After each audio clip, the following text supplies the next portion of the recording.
ተመልካቾች እንደምን ሰንብታችኋል? ዛሬ የትናቸው በተሰኘው ክፍለ ጊዜያችን ዛሬ የምናስተናግዳቸው አቶ ሸጋው መልኬ አድጎን ይሆናል። እሳቸውም እዚህ ራምሌ ከተማ ነው የሚኖሩት። ቤታቸው ነው ያስተናገዱን። ጤና ይስጥልኝ አቶ ሸጋው መልኬ። ጤና ይስጥልኝ። እንግዲህ እሷ ጋር የምንወያየው ዛሬ ኢትዮጵያ እየተወልደው እንዳደጉ አስተዳደጉ እንዴት እንደነበር እስራኤል ሀገርስ እንዴት እንደመጡና ኖሮ ምን እንደሚመስል ነው እንግዲህ የምንወያየው። እስቲ ግለጹልን። እንግዲህ እኔ ተወልጄ ያደኩት ነው ቋራ ወረዳ ይባላል እና አባቴ አቶ መልኬ አድጎ ይባላል። እናቴ ደግሞ የሻማ ምረት ትባላለች። ከዚያ በሚስተዳድሩ የነበረው ያው በቋራ በኩል በግብርና በኩል ነው እና ከብቶችም ግብርና ደግሞ አለ እና ደህና ኗሪ ነበርና ትላልቅ ወንድሞችም እህቶችም አለና በዛ ያለን በመሽባችን ቤተሰባችን 11 ነው 12 ነው ነበር። አሁን ከዚህ መጡ ትንሽ ብዙዎች በሞት ተለይተዋል እንጂ ወደ 11 አካባቢ ነበር። እሷ ስንተኛው ነው? እኔ ስድስተኛ ነኝ። እና እዚያ ተወልዳችሁ ቋራ ልዩ ቦታው ስሙ ማን ነው? ልዩ ቦታው አብተጋሆ ይባላል። አብተጋሆ? አዎ። ብዙ ይሁዲዎች ነበሩበት እዚያ? ይሁዲዎች አካባቢ ነው። ያው የኛ ሚቶች ቄሶች ስለነበሩ እዚያ አካባቢ በሙሉ ይሁዲ የሆነው እዚያ አካባቢ ነው የሚቀመጠው እና መሪዎች ናቸው። ሁልጊዜ በዚያ ቤተ ክህነትም አለ እዚያ አካባቢ ሆኖ በዚያ አማካይነት አብተጋሆ እንግዲህ የቋራ እንትን ይከፋፈላል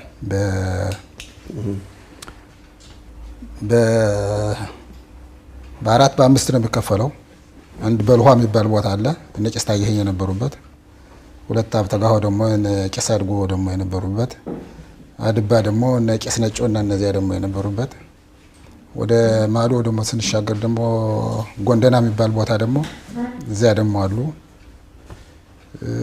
ወንበልዳ የሚባል ደግሞ እዚያ አካባቢ አሉ። ተዋ ደግሞ ሀዳይ ደግሞ ከፍለው ደግሞ አሉ እና በክፉጻ የተቀመጠ ነበር። አይ እና እኔ ተወልጄ ያደኩት ግን እዚያ አብተጋሆ የሚባለው ቦታ ነው። አሁን እንግዲህ ቋራ ሲባል እንደው ለጎንደር ሩቅ ቦታ ነው መስሎ የሚታየው፣ በረሃ ሩቅ ነው። አሁን እዚያ ያላችሁ በጎንደር አካባቢ ትምህርት ቤት፣ ክሊኒክ፣ የተለያዩ እንቅስቃሴዎች እናንተ ጋር አልደረሰም እና ወሬው እንዴት ነው የሚደርሳቸው? እዚያ ብዙ ጊዜ ነው የኖሩ ብዬ መገመተው። እንግዲህ እዚያ የነበሩ ቤተ እስራኤሎች ብዙ ዘመን ከዚህ ተነስተው ከሄዱ እዚያ ቦታ አለቀቁም። አሁን በዚህ በኩል አድርገው ከሄዱ በኋላ እንደው መጀመሪያ ቋራ ነው የደረሱ የሚባለው። ከዚያ ቋራ ደረሱ በኋላ ያውም አንድ ሲያዩት ቋራ ገቡ በኋላ ቋራ ጥሩ ሀገር ነው፣ አውሬውም እንደፈለክ ገለህ የምትበላበት ነው፣ ስጋ ብትፈልግ ማሩ ደግሞ ብለህ የቦታው የእንጨቱ እየጎረጎርክ የምትበላበት ቦታ ነው እና ቆንጆ ሀገር ነው። አሁን እዚያ ደረሱ በኋላ እዚህ ወዲህ እንግዲህ ሌላ ቦታ አልፈን አንሄድም ብለው ከዚያው ነው መቀሩት። ተመልከተው። ያውም ከዚህ ይዘውት የሄዱትን አፈር የኢየሩሳሌም አንድ ቦታ ርጅምጃህ የሚባል ቦታ አለ፣ ድሮ የመለኩሴዎች ቦታ የነበረ። አሁን እስካሁን ድረስ ስግድ ይደረግ ነበር። የህዳሩ ስግድ ከዚያ ነበር የሚደረገው። አሁን ምንድን ነው ያደረጉት? ከዚህ ዘውት የሄዱትን አፈር የኢየሩሳሌምን አፈር ከዚያ ወስደው ነው የነሰነሱ። እንግዲህ እቺ ኢየሩሳሌም ይሄንን ለቀና ነድም ብለው እና ከዚያ ቦታ እስካሁን ድረስ እስከምንመጣ ድረስ ይወጥለ ነው ኮል ህዳሩን ባል ከዚያ ነበር ወጡ ሆዶ የሚያከብር የነበረው የኛው ህብረተሰብ በሙሉ የበልሆው የጥዋው የአብተጋሆ ሄዶ እዚያ ጎንደና የሚባል ቦታ እዚያ ነበር የሚያከብሩ የነበር። እዚያ ቋራ ያላችሁ ሩቅ ነው ቋራ እና እዚያ ያላችሁ ቀሳውስት ነበሯቸው? ጸሎት ቤት መለኩሴዎች ድሮ ነበሩ።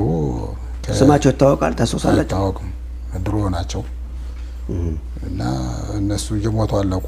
በዱሩሽ አካባቢ እዚያ ወዲያ መለኩሴዎች ሁሉም አለቁ። በዚያ በዱሩሽም በጦርነቱ እዚያ ወዲያው ቄሶች ናቸው እንጂ የለም መለኩሴ። በአካባቢው ይሁዲ ያልሆነ የሉም? አያስቸግሯችሁም? መሬት ሞልቶ ክርስቲያኑ ሞልቷል እና አያስቸግሯችሁም? እንግዲህ ያው ምንጊዜም ትግል ነው አይደል? እና ቋራ ደግሞ ሁሉም ጀግና ነኝ ባይ ነው። ክርስቲያኑም እንዲያብል የኛው ሰው ደግሞ ጠንካራ ነው።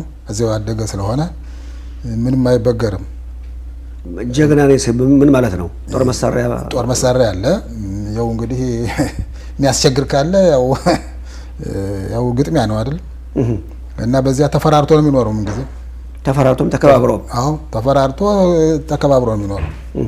እና ሀገሩ ጥሩ ሀገር ነው፣ ጠንካራ ሀገር ነው እና ቀላል ሀገር አይደለም። አሁን ቋራ ሲባል ትንሽ ይመስላል። ደግሞ ቋራ ወይና ደጋ ያለበት ክፍል እኛ የነበርንበት ቆላማ ክፍል ነው። አሁን ታች ደግሞ ወረድ ደግሞ በረሃው ደግሞ ልም ያለ በረሃ ነው፣ ደን ነው። ይሄው አሁን በሱዳን በኩል ናሽናል ጂኦግራፊ የሚታዩት በኬንያ በኩል ያ የሚታየው አሁን በዚያ እየገቡ እየጸለሙት ነው እንጂ ይሄኛው ሀገር ነው መርከተው ያውሬ ሁላ የሚታይበትና ይሄ ዝሆኑ፣ አንበሳው፣ ሌሎችም አጋዘንና ምናምኖች ለሚታዩበት እዚያ ነበር። እና አሁን የኛ ወላጆች እና አጎቶች እዚያ ነበር የሚባጁት ተበርከተው አውሬ ሲደበድቡ እና ገና ያስፈራል። አንበሳው ነብሩ ያስፈራል። አባል እንግዲህ ጠንካራ ነው፣ ጠንካራ ሰው ተኳሽ ሰው ነው። እዚያም ሄዱ ሙሉ ማንነማ ሄደ። ምን ነበር የምታበቅሉት? አዝመራው እህሉ ምንድነው? እዛ አዝመራው ሁሉን ያበቅላል። ይሄ ጁላ ያበቅላል፣ ባህር ማሽላ፣ ዳጉሳ፣ ጤፍ ይሄን ያበቅላል። እንስሳት ስናለ በግ፣ ፍየል። እንስሳት ደግሞ እንደፈለገ ነው የሚረባው። ከብቱ ያንዳንዱ ሰው ከብት ያው አንድረኛ አይመልሰውም ሲረባ እዚያ ቦታ እና የከብት እርባታ በከፍተኛ ነው። ፍየሉም እንደፈለገ ነው። ከብቱም ደግሞ ልቅ ሆኖ ዝም ብሎ እንደፈለገ ስለሚበላ ከፍተኛ እርባታ ነው የሚካሄደው በዚያ ውስጥ። አሁን ከዚያ እያላችሁ እንግዲህ ርቀት ቦታ እያላችሁ እርግጥ ሃይማኖትም ጠብቃችሁ ቀሳውስትም አሉ ሁሉም ስለ ኢየሩሳሌም ስለ እስራኤል የምትሰሙት ወሬ ነበር? እዛ ወሬ ደረሳችኋል? እንሰማለን እንጂ ወደ ጎንደር በንግድ በኩል ይመጣሉ። በዚያ ወሬ እየተሰማ ይኸው ኋላ ደግሞ እና አባ ዮና ደግሞ በሚያደርጉት ግንኙነት ከዚህ ጋር ያ ወሬ ደግሞ ሁልጊዜ በሰዎች አማካኝነት ይደርሰናል እና ቄሶችም አንዳንዴ ሲመጡ ነበር። ከየት ወደ አምቦበር እየመጡ እየተገናኙ ሲሄዱ ነበር እና በዚያ ያውቃሉ፣ ይሰማሉ። ታማታዎች አያ ከሸር ግንኙነት አለ። አሁን እንግዲህ ሰው ከ11 ነው 13 ልጅ አንዱ ነው እንግዲህ ከዚያ በኋላ እዚያ አድገው በስንት እድሜ ሆነው ወደ ትምህርት ቤት የገቡ? እኔ ከ11 ዓመት በኋላ ነው ወደ ትምህርት ቤት የገባሁት። የት ነው የተማሩት? ጎንደና የሚባል ቦታ የወረዳው ቦታ አለ። ከዚያ ትምህርት ቤት አለ አንደኛ ደረጃ። ከዚያ አንድ አጎቴ ነበር፣ ከዚያ ወስዶ ጣለኝና ከዚያ ትምህርት ጀመርኩኝ። አሁን ከዚያ አንደኛ ደረጃ ሲጨርስ ደግሞ አሁን ከዚያ ወዲያ በ72 ዓመተ ምህረት ወደ ተርኩኝ ወደ ጭልጋ ደግሞ ሄድኩኝ ትምህርት ለመቀጠል። አሁን ከዚያ ጭልጋ ስማር እንደነበረ 3 ዓመት ነው 4 ዓመት እንደተማርኩኝ እንቅስቃሴው በጣም እንትና ያየለ እዚያ ወዲያ ወና የምን እንቅስቃሴ? የደርግና ፖለቲካው ነው። ፖለቲካው እንቅስቃሴ ነበር። ከፍተኛ ችግር ጦርነት ነበር በኢትዮጵያ ውስጥ። በዚህ በኤርትራ በኩል ውጊያ ነበር፣ በትግራይ በኩል መሀል ሀገር ደግሞ ኢዲ እና ኢያፓ ደግሞ ከፍተኛ ግጭት ነበር። ያው ደርግ ጋር ሁሉም ለደርግን ነው ነበር የሚዋጉት። አሁን በዚያ የነበረ አማራጭ ደርግ ወጣቱን ክፍል ብሔራዊ ውትድርና ለና ማዝመት ነው ወደዚያ ወደ ጦር ግንባር። አሁን በዚያ በኩል ግማሹ እየፈረሰ ወደ ውጭ ለመሄድ ወጣት ፈለገ፣ ጦርነቱን ፈራን። እኔም ደግሞ ያው ማመች ቦታ ሆነና ከዚያ ፈረጠጥኩና ወደ ቋራ ሄድኩና ወላጆች አሉ ከዚያ ገብቼ ዝም አልኩኝ።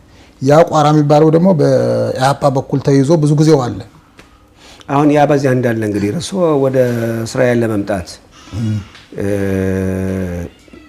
እንዴት ነው ወደ ሱዳን የሄዱበት ምክንያት ምንድን ነው? አሁን ከዚያ ተባረረ ትምህርቴን ትቼ ወደ ቤተሰቦች ሄድኩኝ። ከዚያ በፊት በዚህ በአምቦበር ጎንደር እየመጣሁ ተጭልጋ ጎንደር ሰንብቼ ነው የምሄደው እና ወሬውን ሰማ ነበር።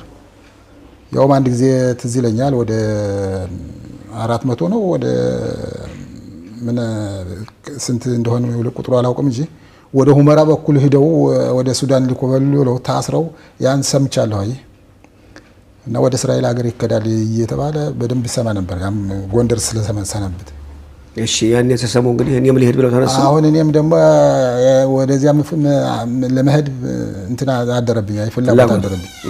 አንድ ወደ ትምህርት መቀጠል አልቻልኩም፣ እንቅስቃሴ አለ። ያን አቋርጬ ደግሞ ከሄድኩኝ እንግዲህ አማራጭ የለም። አሁን ሰው መሄዱን ደግሞ ነጋዴ ደግሞ ሁልጊዜ ያመጣል ወሬውን። አሁን ያን ሰማሁና እኔም ሂጄ ወሬውን አጣርቼ መምጣት አለብኝ አልኩና ያውም ቄስ ታየህና ቄስ ነጮ ነበር አልሞተም እንጂ እነሱ ጋር ተነጋገርኩና እንዲያው ሆኖ ነው አሉ አባ ቄሱ። የዛን ጊዜ ወሬ ይኸው ሄዶ የሚያመጣ ታጥቶ ነው እንጂ ይሄንማ ከሰራህልን ጥሩ ነበር፣ ግን በዚያ እንዳትሄድ ወሬውን ሳታደርስን እንዳትሄድ አሉ። ጥሩ ይሄ እነሱ ጋር ተነጋገርኩና ወርጄ ወደ ሱዳን ገባሁ። አሁን ሱዳን ገባሁና ቲያ ይባላል መግቢያው፣ የሱዳን ነው ግቡል ነው። እዚያ ገባን። ወጥተን አሉ እኔ ደርግ አስቸገረኝ፣ ውትድርና እየወሰደኝ አሁን ሱዳን ገብቼ ጥገኝነት ጊዜ ማሳለፍ አለብኝ፣ ቀይ መስቀል ላኩኝ አልኳቸው። ማን ነው የሚጠይቅ? እንዲያው ነው ሱዳኖች እንደዚያ ብለው ጠየቁ። ሲኩሪቲ ክፍሎች ናቸው እንደምትገባው፣ እዚህ ደህንነት ክፍሎች ናቸው ይመዘግባሉ። አሁን እንዲያ ቃልን ሰጠው። እንግዲህ አቀመጥ ሰው እንዳንተ እየመጣ ተሰባስቦ እዚያ ወደ አንድ መኪና ሲሞላ መኪና እንትን አድርገን ተከራይተን በዚያ ነው የምንልካችሁ ወደ ቀይ መስቀል ያለው ሆታች ነው አምሮክባ። እንደዚህ ያሉን ብሰደው አሁን ከ3 ቀን በኋላ የኛ ሰዎች የማህበረ ስላሴን አድርገህ መተማን ወደዚህ አድርገህ ቀጥታ ቆርጠው አንዱ 8 ራሱን አንዱ ደግሞ 5 ራሱን ሆነው ቀጥታ መጣው ድርግም አሉ። ከየት ተነስተው? ከአምቦበር ተነስተው። የምታውቋቸው እንደሆነ ኤልያ ያዕቆብ ይባላል አንዱ፣ የነ ዘመረ ዳዊትና የነ ቄስ ዳዊት ወንድም ነው፣ ትንሽ ወንድም። እሱ 5 ራሱን ልጆቹን ይዞ የላ ደግሞ ከዚያው ጎረቤት ኑሯል 8 ራሱን ደግሞ ሆነው ቀጥታ መጣው ገቡ። ማልዳ መንገድ አሉ። አሁን እነሱን ሳይ ነቀውና ጠጋ ብዬ ኋላ ኬንዳ አለ፣ 2 ኬንዳ ነው። እኛ አንድ ወታደሮች ደግሞ አንዳንድ ወታደር ደግሞ እየተናጠለ ይመጣል። ያን ማሰባሰብ በኋላ አንድ 5 ነው። እነሱ መጥተው አካሉና አሁን እነሱን ቀረብ አልኩና ወዴት ምትሄዱ ነው ምናምን ስላቸው እኛማ ቀይ መስቀል ምንሄድ ምን ምታረጉ? አረ ይኸው ደርግ ሆነ ውጊያ ሆነ አሁን እንደው ደስ አለና ጥገኝነት አሁን ቀይ መስቀል ደን ጊዜያችንን እናሳልፍ ብለው አሁን ጠረጠርኩ እኔ እዛን ጊዜ ወሬቱን ሰምቼ ስላለ አሁን ቀስ እያልኩ ስጠይቅ አንተሳ ወዴት ነህ? አሁን ከ2 ቀን በኋላ እየተላምበን መስመ አንተሳ እንደው ወዴት ነህ ምናምን ብሎ ይጠይቁኛል። አባዬ ላይ አይ እኔማ ቋራ ነው። ቋራ ነህ? ወት ምትሄድ ነው እንግዲህ እኔም ይሄ ውትድርና ፈርቼ ወደዚያ አምሮክ ባጄ ያው ቀይ መስቀል እየተረዳሁ ጊዜ ላሳለፍ ነው አልኩት። አይ ቋራ እኮ የኛ ዘመድ አሉ አታውቃቸውም እንጂ ምናምን አሉ። ማን ይባላሉ? እና አቡኑ ዘውዴ እነዚያ የሚባሉ ከዚያ ወዲያ ያስኳቸው በቅጥ ከዚያ ወዲያ አቡኑ ዘውዴማ የኔ ዘመድ ነው እና እንደዚህ ነው አልኳቸው። እውነትህን ነው እንግዲህ እንደዚህ ነው አልኳቸው። ከዚያ ወዲያስ ያለውን ነገር ገለጡልኝ። ያው ተዋወቃቸው እነሱም እናንተ እና እዚያ ወዲያስ ያሉትን ዘመድና እየተቆጣጠሩስ እዚያ ወዲያስ ተገላለጥንና ከዛስ ቀጣዩ እንዴት ነው እንግዲህ? እዚያ በኋላ እዚያ ወዲያ ሰባሰብንና ሲሞላ ውትድርና ደግሞ እየከዳም ይመጣው ደግሞ አለ። ከዚያ በመተማ በኩልና በሸህዲ በኩል ቅርብ አይደል? አዎ። ከዚያ ወሰዷቸው እየታሰባቸው ሰባሰቡና ወደ 2 መኪና የሚሞላ ሆነ። በ9ኛው ቀን ጫኑና ወደ ወትላኩን ለቀይ መስቀል ለአምሮኳ ጭነው ላኩን። ማልዳ የተነሳን ማታ ገባን። ተዚያ ምሽት አሁን የዛን ጊዜ ሰኔ 24 ቀን ነበር። ምሽት ደረስነ። የቀይ መስቀል ሰራተኞች አዲስ ሲመጣ ተቀበሉና ወታደሮች 2 ወታደሮች አብረዋል ወስደው አስረከቡ። ስማቸውን ላዝርዘው ወስዱ ሰጡ ለዚያ ለተቀባዩ።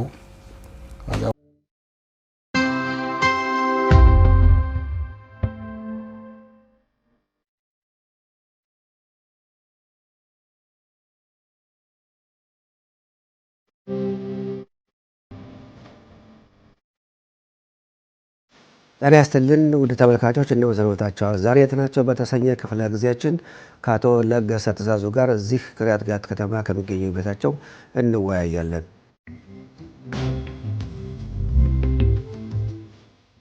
አቶ ለገሰ ትእዛዙ ጤና ይስጥልኝ። ይስጥልን። እስቲ እንግዲህ የት ተወልደው እንዳደጉ አስተዳደጉ እንዴት እንደነበር እስቲ ያዋሩን። የት ነበር የተወለዱት? እሺ የተወለድኩት እኔ ከኢትዮጵያ ከትግራይ ክፍለ ሀገር ከሽሬ አውራጃ እንዳባጉና ወረዳ አዲ ወረባ ከተባለች ገጠር ነው የተወለድኩት። ስንት እህትና ወንድሞች ናቸው? ወንዶች 3 ነን፣ ሴቶች ደግሞ 3 ናቸው። ወላጆቹ ምን ነበር የሚሰሩ እዚያ? አባቴ ገበሬ ነበረ፣ እናቴም እንደ ኢትዮጵያ እንደምናየው ሸህላ ሁሉም ትሰራለች። እሶስ አገር ቤት እያሉ ምን ነው እየሰሩ ያደጉት? እኔ አገር ቤት እያለሁ ማረሻ ስራ ነበር፣ እርሻ እችላለሁ፣ ማረሻም ስራ ነበረ። ከዛ በኋላ ግን ምን ስላለመድኩኝ ተማርኩኝ። መጽሐፍ ማንበብ በጽህፈት አንደኛ ነኝ። የሁሉ በእጄ የምጽፈው ብሩ የምጽፈው የምታዩ ይሄ በእጄ የተጻፈ ነው። እንደገና ከማረሻ አልፌ ምን ሆነ ጠመንጃ ለመስራት ለመድኩኝ። ጠመንጃ? አዎ። እሺ። ጠመንጃ ስንሰራ እንግዲህ በ52 ዓመተ ምህረት የጠመንጃ ስራ ለመድኩኝ። የተሰባበረ ጠመንጃ የወጅግራ የሰናድር የነበረ ሁሉ አብዛኛው ጎንደር ነው ወድቆ የነበረ። የገዛን እያመጣን ለግንጽል በ12 ቁጥር በ16 ቁጥር የሚተኮስ እንሰራ ነበረ። ይህ 20 ዓመት ሰርቻለሁ፣ እርግጠኛ ነኝ። እንጨቱን ነው ጠመንጃው የጎደለው እቃው እንጨቱማ ተውም ጥረቡ ምንሽር አልቢን ሁሉ አይታወቅም። ልክ እንደ እዚህ ሀገር ባህራ እንደሚል ነው። ይህ ከላሽን በደርግ ጊዜ ሲሰበር እና በጀው ነበር የጎደለ ነገር። ይህን ጠመንጃ መግጠም መስራቱን ማደሱን የተማሩት ማን አስተማሩት? ከዛ አንድ ሰውዬ አቶ ጠሊሌ ይባላል ያውቃል። ሄጄ እሱ ተቀጠርኩኝ። ሄጄ እንዲያስለምደኝ እንድተማር 1 ወር 2 ሳምንት ከተማርኩ በኋላ ራሴ ችዬ በቃ ሰራሁት። እና ገቢ ገንዘብ ያገኙ ነበር? አዎ በዛ ገቢ ብዙ ገቢ ነው የሚገባው። ጠመንጃ ሰርተህ በቃ ይሄ የወደቀ ድሮ ሰናዲር ወጅግራ እሱ ሰርተህ በቃ ብዙ ነገር ነው የሚገባው። በቀላል ዋጋ ነው የምትገዛው። እና ለማን ነው የሚሸጡት ጠመንጃው? ለክርስቲያን ለሆነ መሸጥ ነው በቃ። በስንት ዓመቱ ተዳሩ? በ48 47 እድሜው ስንት ነበር ሲያገቡ? እሺ በ47 በ22 1922 ዓመተ ምህረት 24 ዓመተ ምህረት ተወለድኩኝ። በ47 ዓመተ ምህረት ተዳርኩኝ። ባለቤቱ ስንት ዓመታቸው ነበር ስትጋቡ?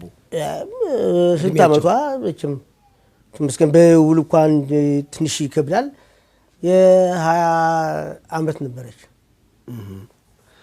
እሺ እንግዲህ ይህ በእንዲህ እያደረጉ ነበር ቤተሰቦቹን የሚያስተዳድሩ እና ከዛ በኋላ መቼም እዛው እያላቸው ስለ እስራኤል ለማሄድ ጉዳይ በስመለከተ እንዴት ነበር የምታውቁት? አዎ ስለ እስራኤል መጽሐፍ አነባለሁ።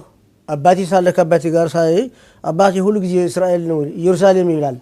ሁሉ ጊዜ ኢየሩሳሌም የምትለው አዎ ኢየሩሳሌምማ የአባታችን አብርሃም ናትና እዛ ነው የምንሄደው። መጽሐፋችን የሚለን ሁሉ እሱ ነው ሲል መጽሐፍ ራሴ ካወቅኩኝ በኋላ ደግሞ በጣም አድርጌ ከጥልቅ ገብቼ ተማርኩት። በጣም ተማርኩት። ነቢያቶቹ ሁሉ አሁን ይህ ሳይ ያው ሌላ ነገር የለም ኢየሩሳሌም ሀገራችን ናት። እንዴት አድርገው ይከዳል? ማውጠንጠን ጀመርነ። ከድሮ ሊቃውንት ስናስብ አባ መሐሪ የተባለ አባቶቻችን የሚያውቋቸው ታሪካቸው ነገሩን። ኧረ አባ መሐሪማ ኢየሩሳሌም ይሄዱ ተነስተው ሆይ ነበር በአፄ ቴዎድሮስ። ይህ ሁሉ ማሰብ ጀመርን። እንደገና እስራኤል አልቆመችም ተብሎ ምን ሆነ እንደዚህ ሲባል አሁን ይህ ስናስብ መጨረሻ ምን አደረግነ? ማህበር ነቋቁ። እንግዲህ አለ ማህበር አለ ድርጅት የሚንቀሳቀስ የለም። የማህበሩ ህግና ደንብ እናውጣ። የማህበሩ ደንግዳ ስናወጣሳ ሰዎች ቢቋቋሙን ወይ ለመንግስት እንዴት ፈልገው ነው ቢባል አይነት ቢመጣ ለሁሉ ነገር የሚመች እናደርገው። ድንቅ የማህበሩ ህግና ደንብ የ10 ቃላት ኦሪት ማህበር እንወለዋለን። ክርስቲያንም ቢሆኑ ኦሪታውያን ናቸው። ኦሪታውያን ናቸው። የማህበሩ ህግና ደንብ ምን ለማድረግ ነው? ማህበር ተቋቁሞ በየወር አንዳንድ ብር እናዋጣለን። አንዳንድ ብር አዋጥተን ልታደርጉ ናቸው። አባትና ተለሎልኝ ለመርዳት፣ ባለሞትባት ለመርዳት፣ ቤተ እግዚአብሔራችን በዘመናዊ አድርገን ለመስራት ሁሉ ነገር ነኪ ለዚች በዛን ጊዜ ሊቀመንበር መረጡ። ገንዘብ ያዥ እኔ አቶ አብርሃም ይልማ፣ እንደገና አቶ ሮዳ ነጋሽ ተመረጥን። ገንዘብ በየወር አንዳንድ ብር አዋጣ ጀመርነ። ስንት ገንዘብ? ቦርቦር አንዳንድ ብር አንዳንድ ብር ስናዋጣ ስንሰበስብ ቅድም ነገር ያለው ትንሽ ዕብራይስጥ ተምራል ከምሁሮቱ ጋር ከወንድሜ ተምር ያለው አሳያለሁ። አሁን እሱም ኋላ የተማራቸው ዕብራይስጥ ጎንደር ተምሮ ምሁሮት መጥቶ ወንድሜ እንግዲህ ስንተማር አብሄት አሊፍ የታጥና ወንበር እንዲቀመጥ አሊፍ የታጥና ደግሞ ወንበር እንዲቀመጥ አሉና በዚህ ተቀዳደመ ዳቦማ ሁሉ ነገር ስማለሁ እነግራለሁ። ሽሜ ጽፋለሁ ሁሉ አጣርቻ አውቃለሁ። ይሄ ያቋቋምነው ማህበር በ52 ዓመተ ምህረት ነው። የማህበሩ ይሄ ማህበር ምልህ በ52 ዓመተ ምህረት ያቋቋመ ነው። በ55 ዓመተ ምህረት ወንድሜ ምሁሮት ዛገር መጣ። ኢየሩሳሌም ሰማይ የነበረት ቅርብ ሆነት ለኛ መጻጻፍ ስለ እስራኤል ሀገር የሆነ እዛ ሀገር ለስለኛ የሆነ በጋዜጣ ያወጡት ሁሉ በአማርኛ ጽፎ ይሰዱልኛል። አሁን ይሄ ማህበር ካቋቋምነ በውስጣ ተከራየነ መንግስት መላላኪያ ቁጥር ግንኙነት በጣም ይጣራ ግንኙነት ሆነ። የት ከተማ ነው? እንዳባጉና ከተማ ነው። ሽሬ ነውና ተከራየ ነው። ወረዳው እንዳባጉና ነው። ገጠር ነው። እኛ ግን አሁን ይሄ ማህበር ህዝብ ሁሉ በቃ ወደደው። የትግሬ ህዝብ ተንቀሳቀሰ። ከዛ በኋላ ያውልህ ይህ ሳዘግ መጀመሪያ ትንሽ ወደ ኋላ አጃለሁ እንጂ ከዛ እኔ በጽሁፍ ጥሩ ነው የምጽፈው ልምድ አለኝ። በ48 ዓመተ ምህረት የቤተ ክህነት የጋብቻ ዋና ጸሐፊ ነበርኩ። ቄስ ኢዮብ ተድላ የጋብቻ በእኛ በሃይማኖታችን ነበርኩ። ከዛ በኋላ ይህ ማህበር እሱ ተውኩኝና የማህበሩ ምን አደረግነ? የማህበሩ ኃላፊ ሲሆን ማህበሩ በ52 ጀመረነ 62 ደረሰ።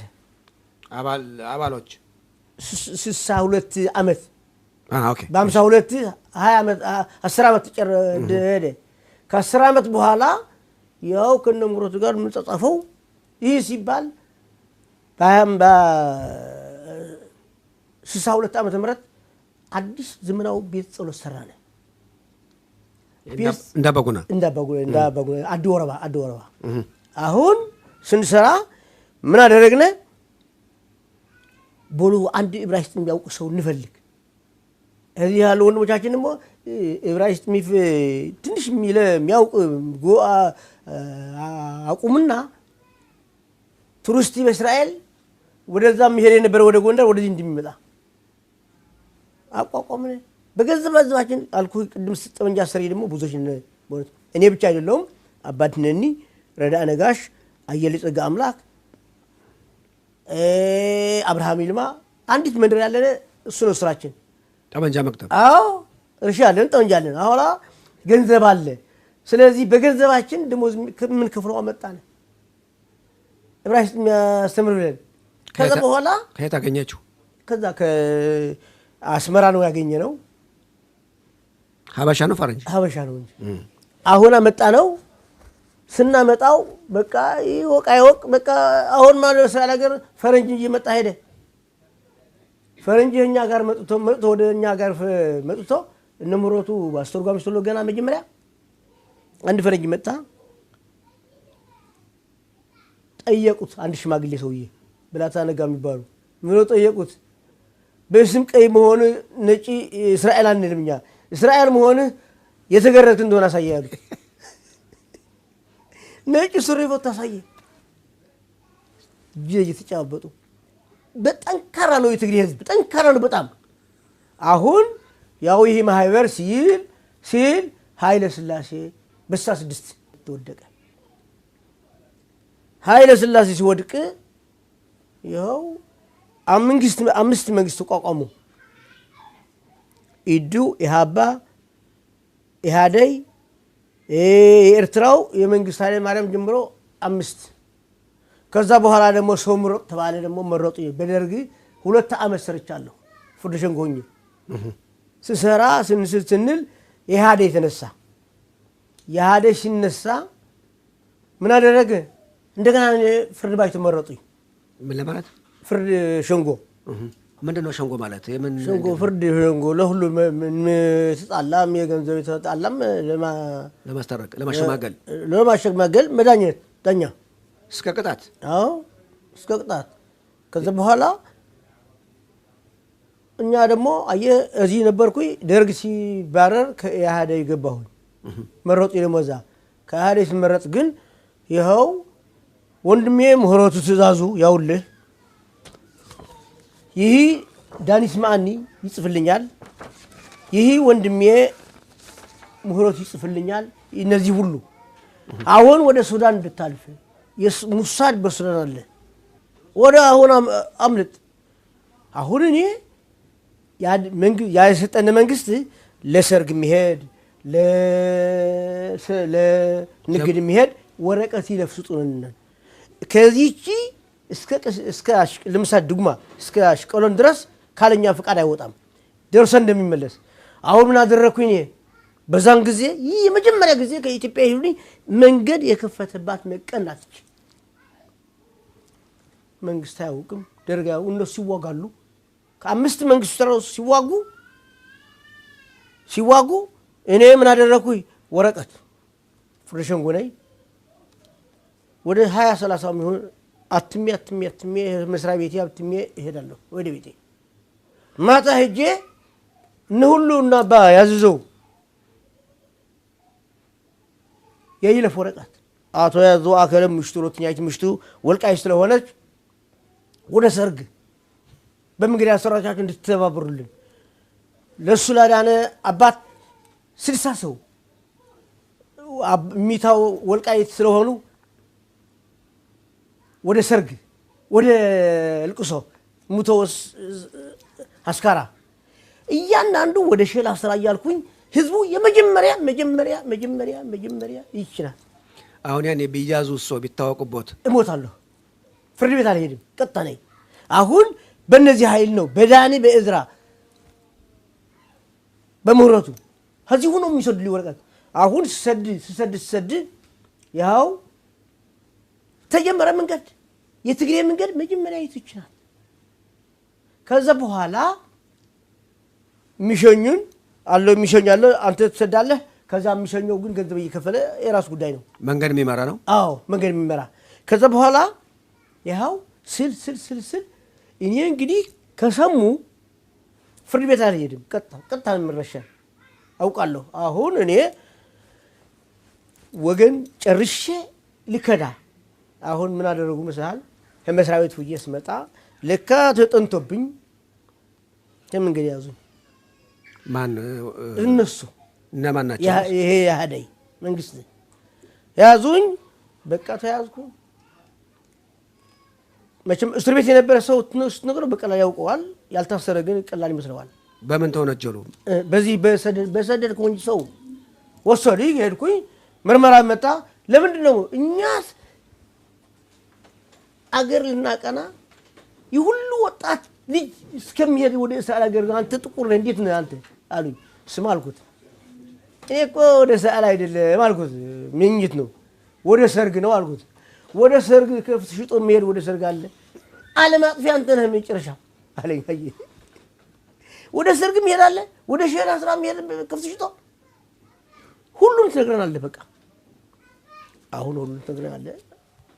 መጣ ጭንቅ መጣ እዚህ ደረሰች። ስም አልኩት እኔ አዎ ካሁን በፊት አንድ ሰው አልሄደም። በዚያች ስልጣን ግን ሰድጃለሁ። እኔ ስለሰደድኩ ደግሞ እኔ 20 ዓመት ስራ ነገር ጻጽፍ ያለ ወንድሞች ጋር 20 ዓመት ስጻጻፍ አንድ ሞት ተደራቢ ያለ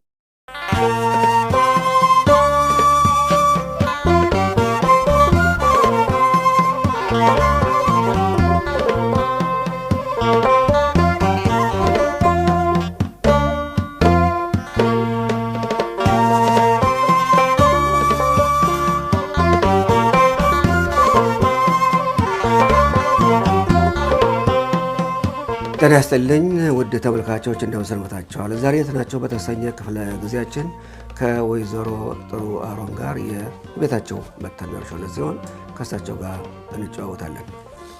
ጤና ይስጥልኝ። ጤና ይስጥልኝ። ራሚም ወንድወርሽ ማርያም የተወለዱ አይደል? ሩፋኤል ተምትባል ሀገር ተወልደው እዚያ ያደጉ። ተወልጄ በ2 ዓመት የጎንደሮች ማርያም ገቡ ይዘው በ2 ዓመቱ በ2 ዓመት ከዛስ ጎንደሮች ማርያም ስንት ጊዜ ቆዩ? ከዚያማ እድሜ ኖርነ ብዙ ጊዜ እኛ በታች ያሉትን ወልደው አሳድገው ድረው አሁን ወዲህ ሲመጣ ፈረሰ ጎንደሮች ማርያም።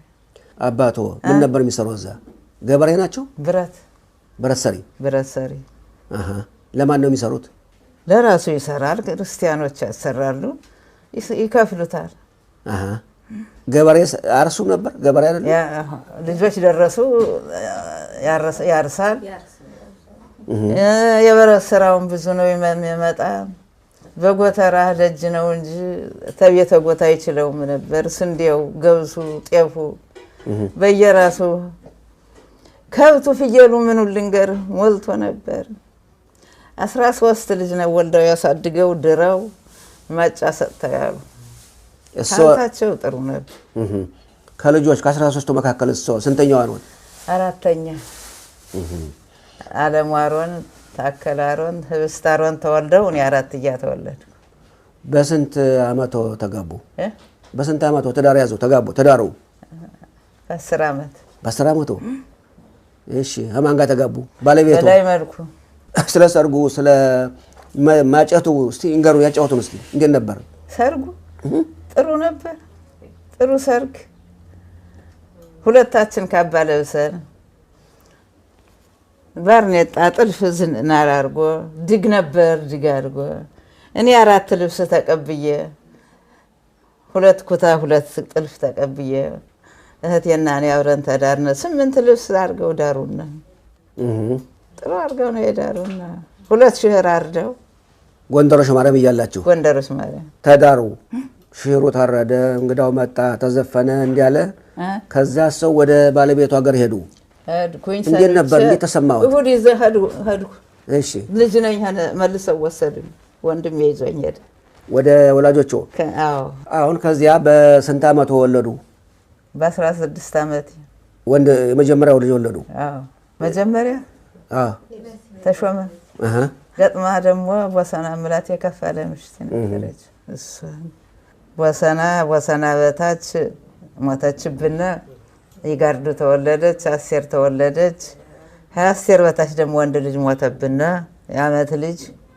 ከዚያ በታች ወርቂት፣ ተወርቂት በታች ችሙሉ፣ ከሙሉ በበታች አትጠገብ ዋሲሁን፣ ተዋሲሁን ሀብትነሽ፣ መጨረሻው ኃይሉ።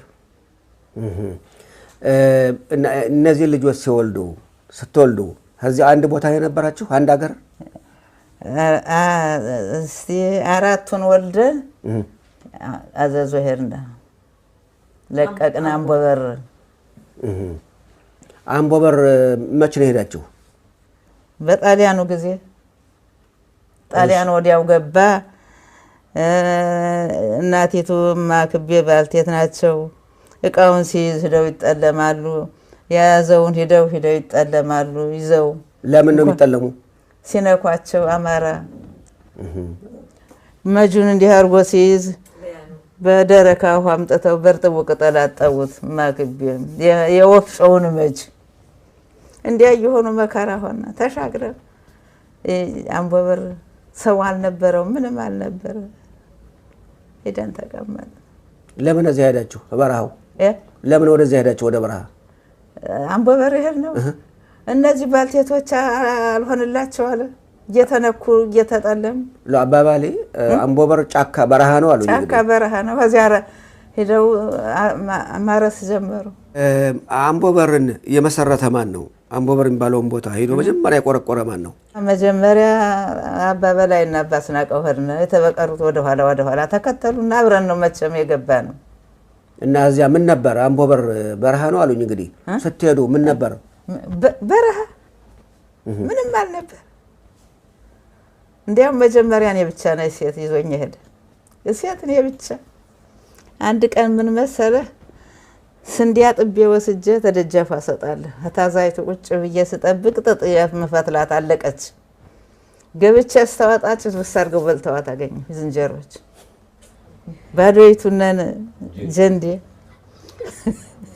ማታ አጎይ ዛሬ የሆንኩትን ሲያርሱ ምንድነው ሆነሽ ነው? አይ ዛሬ ብነግርህ ጉድ ተሰርቼ እኔ ደግሞ የሚቆጣኝ መስሎኛል አበላሽ ብሎ ኧረ ጉድ ተሰርቼ ምንድነው እንዲህ አርጅ ዛሬ ምን ይሆናል እንግዲህ ተበላ ቁጭ ብለሽ ጠብቀሽ ታበላሽው መልካም እንዴት ይሁን እንግዲህ ተሳስቀን ቀር ከማን ጋር ማን ነው እንዲያሚል ማን ነው? አባ በላይ ባለቤቱ በዚህ አምቦበር እያላችሁ ምን ሰራችሁ? ግብርና ብረት ስራ አምቦበር እያላችሁ ምን ስራ አለ? ማረስ ነው እንጂ የለ ልብስ ስራ የለ፣ ብረት ስራ የለ፣ በረሃ አይደል ሰው የለም። ቀደም ብሎ አባ ካሌ ገብቶ ነበር እንጂ እኛ ስንገባ ሰው አልነበረ። የለም ሰው። ውሃ ምን መሰለ በሐኪም ቤቱ አሁን ኋላ በተቋቋመው ከዚያ ማድጋውን አያስናቀውታች ቀድተው ተመሃል ላይ አባ በላይ ሆኖ በበላይ እኔም በመጨረሻ ተቀብዬ ውሃ ጠጥተናል።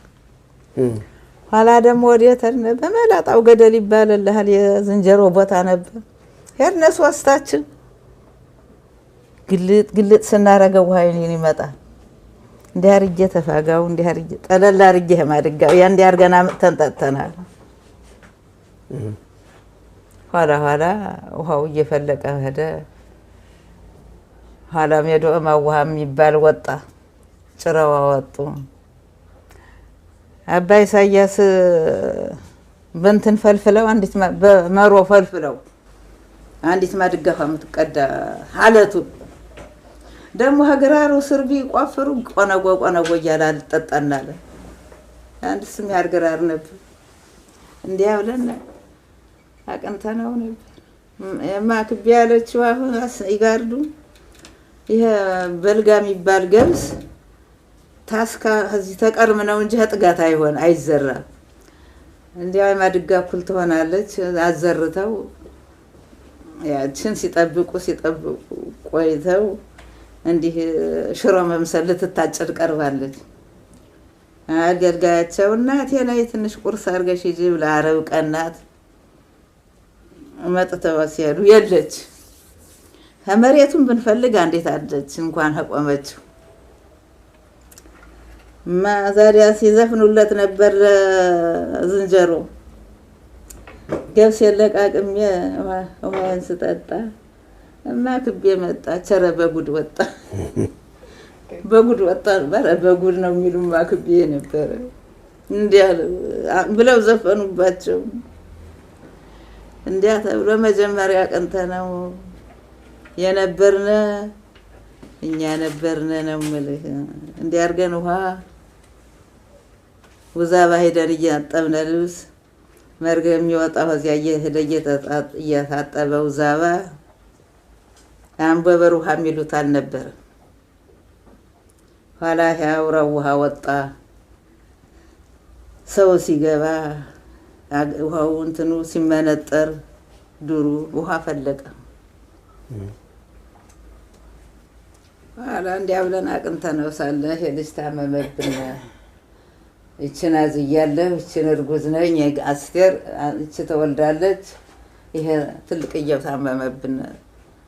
ወላጆቻችን ይዘው እንዳሉ የኔ ወላጆች እዚያችን አስቴርን ወልጅ እሱም ዳነልን። ወርደን አዘዞ ገባን። በዚያው ቀር ጸሎት ቤት ነበር አምቦበር።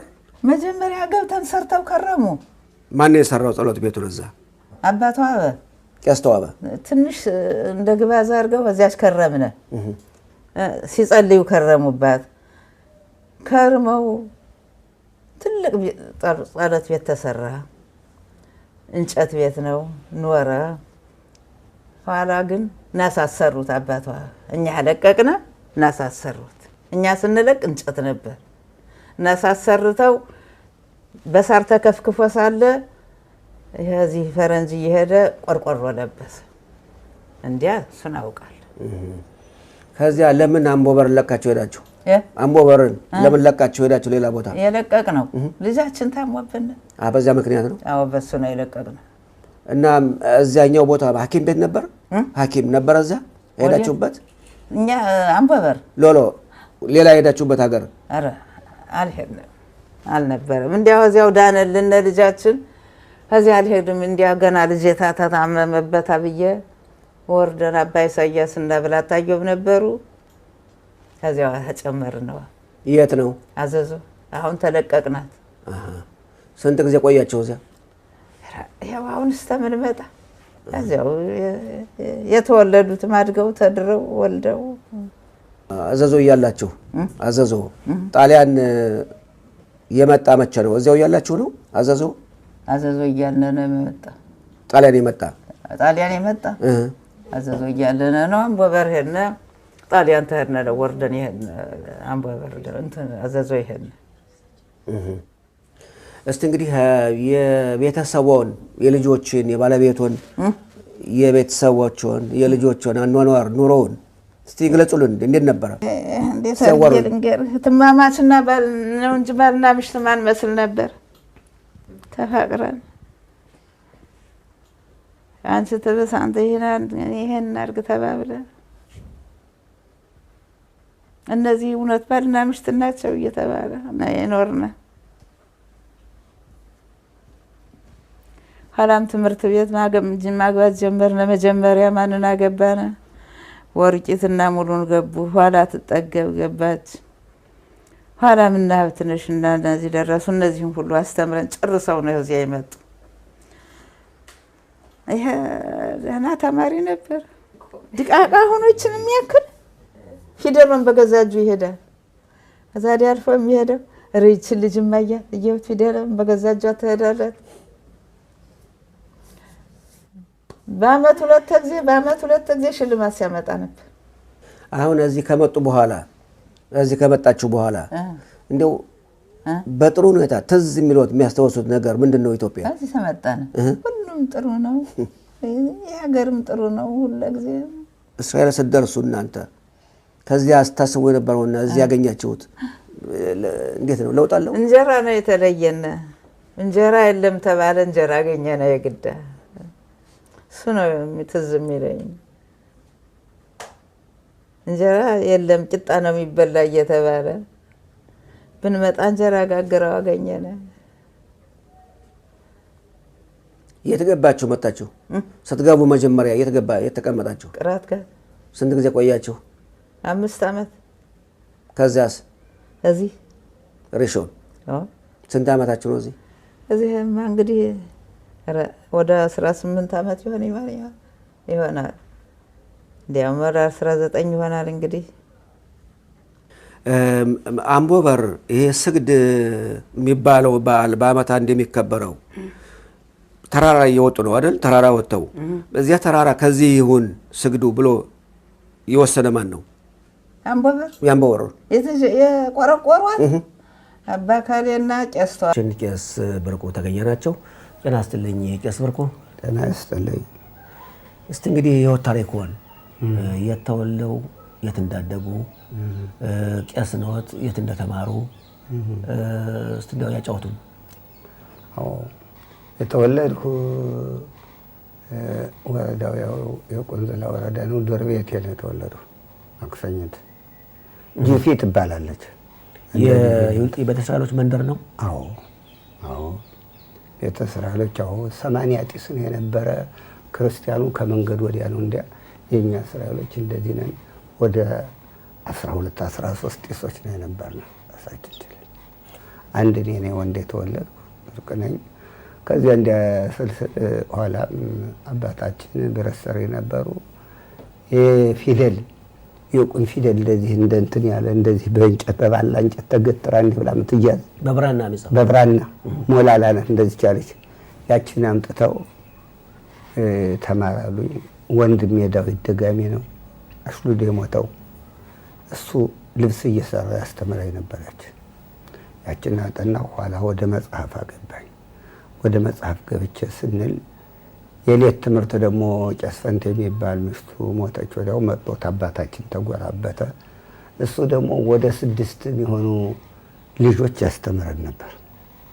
ሃይማኖት የሃይማኖት ተባረክን ግኔውም ብዙን ተማርና አሮግናት ነበረችው። ብቻህን ተምትቆመው እነሱን አስተምራቸው አብረው እንዲረዱ ልጅ ብቻህን እንዳትቆም እያሉ ሲሉ እንደ እውነቱም አብረን ቆምን። እነሱ ሲሞቱ አብረን መቆም እንደማለት ጀመርና ከዚህ ወዲያ ያው ያ ሰው እያገር ለቆ ሄደ።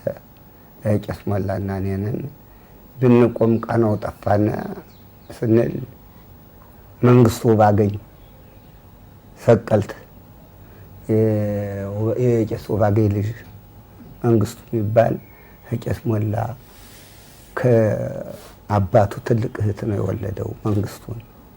እሱ እናቱን ማየት መጥቶ ይህንን አጫወተን። ስለ ትምህርት ስንጫወት መለክሶች አንዱ አይደስ እነሱ ነው ማገባቸው አለ። ዛሬ አብረንህ ነው ምን ሄዳለሁ እኛ በወጣነ ተነስተን የት ነው መለክሶች አሉ? ሰቀልት ምን ያህል ያርቃል እናንተ እስከ ሰቀልት? አህያ ተጭኖ 5 ቀን ነው የመጣ ነው። በእግር አህያ ጭኖ ሲሄድ እሱ ጋር ስንሄድ 5 ቀን ነው የመጣ ነው። ታዲያ እዚያ ስንሄድ እንሂድ ብንለው አይኔ እንትን ላለሁ ላቀ ትንሽ ወንድሞ ክርስቲያን የተወለዳለ ላቀ ነጋዴ ነው ይዟቸው ይምጣ ኑግ ተልባ እየሸመተ ከዚያ ጎንደር አመጣ ይሸጣል። የወንድሙን ቤት የሚያውቀዋል። የመንግስቱ ትንሽ ወንድም ነው። እሱ ሲወጣ ተነስተን ወጣውና ያዟቸው ተባለ። ኮበሌ መጣ ሩጦ ያዘና እሱንም አቆሙት። እናታችን ትልቅ ሰው ናት፣ ለመነችው። እባክህችን 2 ቀን ዋለኝ ለስንቅ ላብቃቸው፣ እንጀራ ይበሉ፣ የክርስቲያን እንጀራ ይበሉ፣ ምን አይሉ ምን በልተው ይድረሱ ይሞቱ የለ ስንቅ ላግባክህን አለችው። መጣ ተቀመጠ። ስንቅ ጋገረችልን፣ ስንቅ አበጀች። ያን ስንቅ ተጫነ፣ በቸሻ አድርገው ጫኑልን። ወዲያ ያው ሄድን፣ ጉዞ ጀመርን። ሄዳችሁ እንግዲህ 5 ቀንም ሆነ 3 ቀን ተጉዛችሁ ሰቀልት ደረሳችሁ። ሰቀልት መንግስቱ የት ደረስን? መንግስቱ ባገኝ ቤት መንግስቱ ባገኝ እሁድ ማልዳ ተመነኩሶች ወሰደን። ሀድና አዩ 2 ናቸው ቀርተዋል። አባ ኤርሚያስ በጋውን ሄዷል ወደ ሰሜን። 2 ናቸው ቀርተዋል። በሉ ይግቡ እንጂ የአገር ልጆች መጡ በሉ ይገባሉ አሉ። ተቀበሉን። ሰነበትነ። ዓርብም ሰንብተን እዚያ በቄስ ባርኮ ቤት እህል ሰጧቸው ሰፍረው ያን ስንበላ ቅዳሜ ማምሻ እነ ጊዜ ሲሆን ጥሬ ተመረቀ ተነከረ። ጀመርና እንዳልነ ጥሬው ምንድን ነው? ሽምብራ ነው። 7 ቀን ቆርጥመህ ነው የምትገባ። ያው ቅዳሜ 1 አለ ፀሐይ ሳለ፣ እሁድ 2፣ ሰኞ 3፣ ማክሰኞ 4፣ ሮብ 5፣ ሐሙስ 6፣ ዓርብ 7። ዓርብ ፀሐይ መሰብለህ ጊዜ አደረሰህ። ከዚህ ወዲያ ነው እንጀራ መጥቀም። ለምን ሽምብራ ሆነ? አተር ባቄላ ለምን አይሆንም? እሱ ልትበላ ትችላለህ፣ ግን ሽምብራውን ነው የሚወዱት። የተለመደ እሱ ነው። አዎ ሽምብራውን ነው የሚሰጡ። እሱም ይሆናል። ሁሉም ያፈቀደው መቼም አይቀቀልም አይበስልም እንጂ ያቺ ተነክራ ስትርስ አዋዜቱን እንትን ደቁሰህ ያችን ሽት ስትያረጉ መብላት። ለምን ነው ሽምብራ የሚበላው? ሰውነት እንዲጠራ ንጹህ እንዲሆን። አሁን ንጹህ እንደሆነ እዚህ የበላ ነው ምን ያልነው ሁሉም የተሳሳተ ለእግዚአብሔር መገዛት ነው። አሁንም ዛሬም ቢሆን እንደው ወደ አምላክህ ሲያምርህ ሽምብራ በልተህ ወደ እግዚአብሔር የለመንቶን ይሰማሃል እግዚአብሔር። ምነዋ የጉልበት ማድከሚያ ነው፣ የኃይል መቀነሻ ነው። ኃይሉን ተቀነሰ ሰው ወደ እግዚአብሔር ነው የሚሄድ። ተወፈረ ተሰባ ግን እግዚአብሔርን አስብ። ያን ሽምብራ እየበላችሁ 7 ቀን ቆይታችሁ የት ነው የምታድሩት? የት ተኙ ነበር? በደጃፍ በጸሎት ቤቱ በዚያ ነው የምንተኛው። ውጭ እነሱ አንገባም። 7 ቀን በኋላ 7 ቀን በኋላ ዓርብ ማታ ማልደን ሄደን ታጥበን ራሳችን ተላጭተን ጥፍራችን ቆርጠን ጦማችን መጣ ነው። ጥሬም አላገኘንም። ዋልነ ማታ ያው ረጫጩን አርደት ውሃ ምናምን ረጭተው እንዳብለን ራት እንጀራ ጊዜ ታደረስ ነው። ወዲያ እንጀራ ሰጡና የእንጀራም በጣም አይበላኝ አለ። ተው ነው ፈራነኛም ሆዳችን እንግዲህ በሌላ ለውጧል። እንጀራውን ስትቀምሰው ሌላ ነገር ነው ያመጣ። ያችን ቅመስ አድርገን አደርነ። አደርን። በሰላም ሆነ። በበነጋው ቅዳሜ ነው ጋግረዋል ብለዋል። ያን በላነ ዋልነ አልነ። እሑድ ሰኞ ለመድና ስንል ከዚያ ወዲያ ደግሞ አለ አለሙ ይሳቅ ነበረ። ከዚያ ውስጥ ነበረ አብሮ ሲያላመደን ቆየ። ኋላ ዝግ ብሎ እንግዲህ ወፍጮ መጣ። ወንዶች ማን አለ ሴት የለ። ወፍጮ ያንን ወፍጮ ፍጩ ተባለ። ያን ጀመርና ፈጨና ፈጭተን ስንል ያንን ደግሞ ጋግሮ ወደ መጋገር ተባለ። እኔ ወደ መጋገር ተሰማራሁ። ገባኝ ትንሽ ነው። እንጀራ ወርቅ የሆነ አወቁበት። በደንብ ሽሮውን ሁሉን ስናረግ ያን ስናረግ ቆየነ። ወዲያው በፋሲካ ሞቱ አባ ደጀን። አንደኛው መነኩሴ ሞቱ። አርጅተው ነበር። ሄዱ ቀብር ሄዱ። ሲመለሱ በሌጣ በቁላ መጡና ወሰዷቸው። ተውኸው ተጠልመው ብለው መጠው በደጃፍ ተቀመጡ። ማን ናቸው? አባ ነጋ። እሳቸው ናቸው የቀበሩ? አባ ነጋ። መነኩሴውን ሌላ መሀይም ሰው አይንካብ ብለው እሳቸው ሲኖር በእድሜያቸው 30 ሰው ቀበር ያለው በጃ ነው። 30 ሰው እየቀበሩ 7 ቀን ጥሬ እየበሉ ነው የሚገቡ። ወዲያው አይገቡም። ታጥበው ወዲያው መግባት የለም። 7 ቀን ጥሬ በልተው በሰባተኛው ቀን ነው የሚገቡ። ይህን ያደረጉ ከባድ ሰው ናቸው። መጡ። በዚያ ተቀመጡ። በበነጋው እንዴት ሆነ? ጨው ደቁሱልን አሉ። ደቁስ የሰጠኋቸው አይ ጉዳሩ ደስ አላቸው። ያንን አድርገው እየደቆስን እየሰጠው ያን ጥሬ እየነከርነ እያስማማን እንሰጣቸዋለን። ያችን እየበሉ 7 ቀን አድርሰው ማለት ነው ገቡ። ሲገቡ ትንሽቱን እንጀራይቱን ያ እንጀራ እንዲህ ብሎ 2 የሚሆነውን ተኛ ቃጣሉትኝ ወደኛ ቀረጉት። እሳቸው እንዳዩ አራተኛይቱ ጥሩ ሆነች። ደሳቸው አኖሯት። አላ ትንሽ ደግሞ ጠላ አድርጌ ቆየሁ። ያችን በዳካይቱ አድርጌ ደግሞ አንዲት ወንበር አገኙ። ያችን አድርገው አደሩ። ማላጫ ሳዳነ መጥቶ ቢጠይቃቸው አቤት እግዚአብሔር ይባርከው እንጂ እንደዚህ አድርጎልኝ ይኸውልኝ እንደዚህ ብዬ እያሉ በጣም አመስግነው አሉ። ያንን አድርገው ሁሉ እዚያ ወዲያ የሚያውቁበት ነው። እሳቸውም እየረዱኝ እኔም ወደ ቤት ተሰማራሁ። ያን እናደርጋለን። ከዚህ ወዲያም ትምህርት መጽሐፍ ባለበት አባ ንጋት ይባላሉ። የጨሳማ አባት እንዲህ ያህል መጽሐፍ አለ ስደድልኝ አሉት። ያን ትልቅ መጽሐፍ አምጦ ሰጠ። በለው ነው ልጅ ነው። እንግዲህ እኛ በመንፈቅ ሞቶ እዚያ ወዲያ ኖርና አለማየው በዓል እንጀራ ነን። ያችን መስራት ማለት ወይም ውሃ ማምጣት እኔም እኮ በጣም አልሄድም። እሱ ነው እንጨት ምንም ያመጣል። እኔ ወደ ውስጥ ነኝ። ያችን ጋግረህ ምን ብለህ ቁጭ ታልክ ትምህርት መስጠት ነው።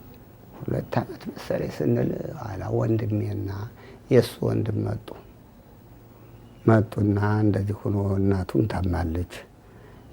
ለእኛ አልነገሩንም። መምህሩ ቄስ ፈንቴ ሞቷል። ከዚያ ፍታትም የቆም የለም አብረው ይቁሙ ምናምን አሉ። እናቴም ሳሳች ታመመች። ወጠን 2 ዓመት አልተገናኛችሁም? አልተገናኘንም። ወጠን ሄድነ። እንደገና ሄድኩኝ። እናቴም ሳላሟት ቆየኝ። በፋሲካ የቁርባን ዕለት አሟት ነበረ። አልበላም ዛሬ እንጀራ ምንም አልበላም። በቁርባን ሲሆን አይበላም ሀገራችን። ጾሟን ዝም ብለዋለች። ጾሟን ስትሁል እንዲህ ጊዜ ዞር ሲል አሳለና ወዲያው ባጀነ። ወዲያው ቤት ስራ ምናምን ሲጀመር እንትን አልነ። ደግሞ ባጅተን ጠየቃል አባ ነጋም በፋሲካ ዓመት የሚሆን ቆየነ። እዚያ ቆይቼ ብንሄድ አይ አንተ ድማ እፈልግሃለሁ ና ተመልሰህ አሉኝ። ያን ተጨዋወቱና እንደገና ሄድኩኝ። ቤት ተጀምሮ ነበር። ወንድሜ ሰራዋለሁት እዚህ ተምረህ ጥሩ አድርገህ ተምረናል። እንደገና በሰኔ ተነስቼ መጥቼ ደግሞ እንዲያው ጥሬ ቆርጥሜ ደግሞ ብቻዬን መጥቼ ሁለተኛ ገብቼ ተማሩኝ። እዚያ ወዲያ ብዙ ትምህርት ተማሩ አስተማሪ በእውነቱ።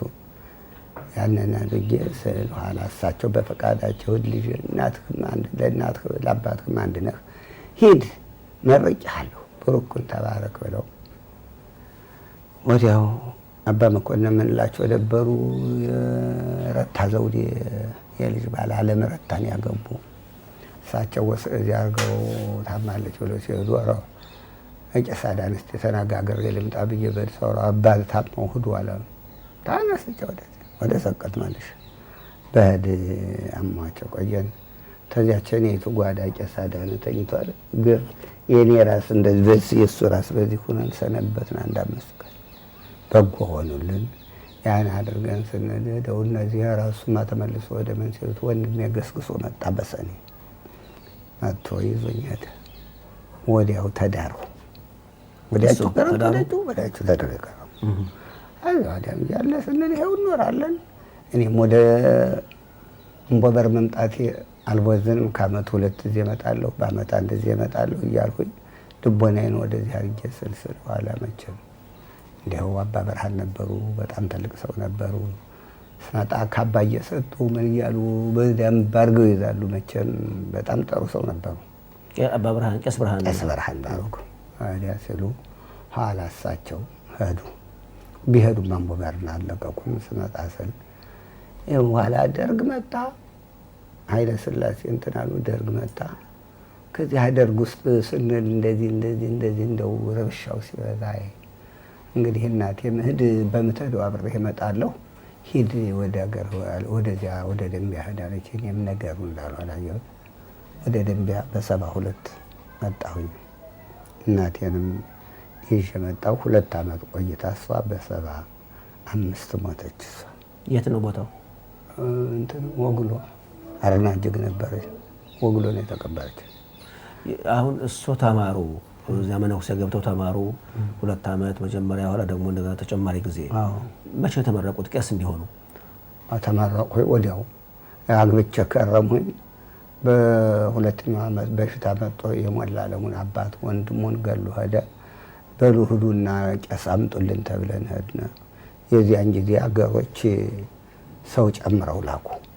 ይሄንን አሽከር ይስጡን ብለው መረቃች ይስጡን ብለው ያው ሄድን። ተናገሩ።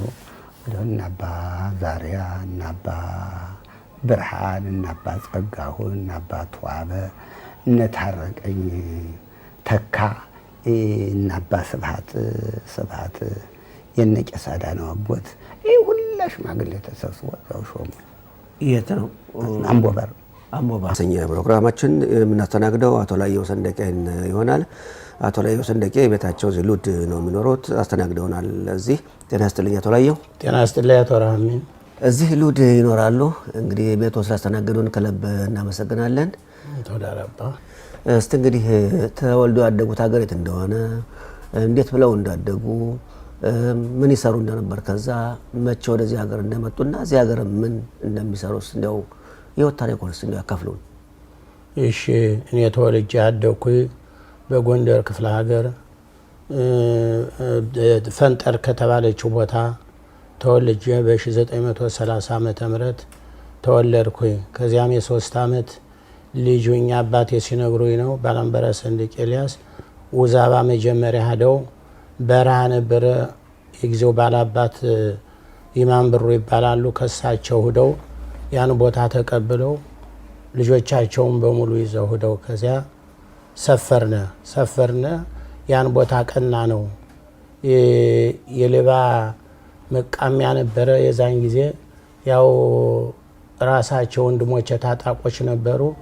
ወንድሜ የዛን ጊዜ ባሻለሜነ ሻምበል ነበር፣ የጦር አዛዥ ነበር የዛን ጊዜ። እሱ በዚያ ሌባ ቀጣፊ ያው እንዲጠፋ አደረገው በጥንክርና እንዳደረገው በኋላ ከዚያ እኔ ለአቅመ አዳም ደረስኩኝ። ትምህርት ቤት ከዚያው ገባሁኝ። ውዛባ የቀለም የግዕዝ ትምህርት ቤት ከቄሶች ነው። አቶ ጎባው እያሱ ይባሉ ነበር፣ ነብሳቸውን ይማረው። ጎባው እያሱ ነበር። እዚያ መጥተው ከዚያ አስተማሩና ጥሩ አድርገው ዳዊት አስደገሙኝ። መጽሐፍ ቅዱስ ጥሩ አድርገው አስተማሩኝ።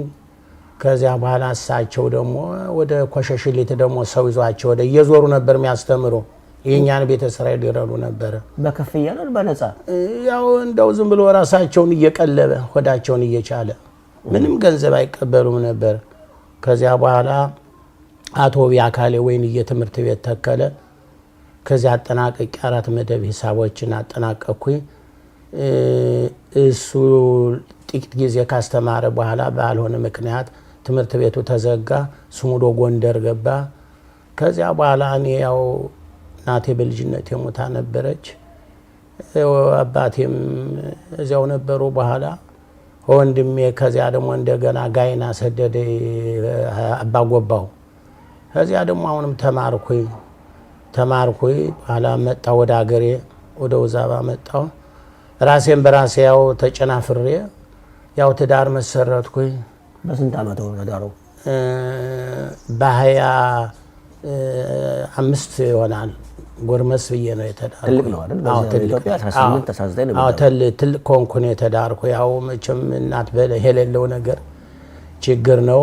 በኋላ ከዚያ ባለቤቴን ወይዘሮ እናኑ አገኘውን በ1959 ዓመተ ምህረት 49 ይቅርታ ተዳርነ።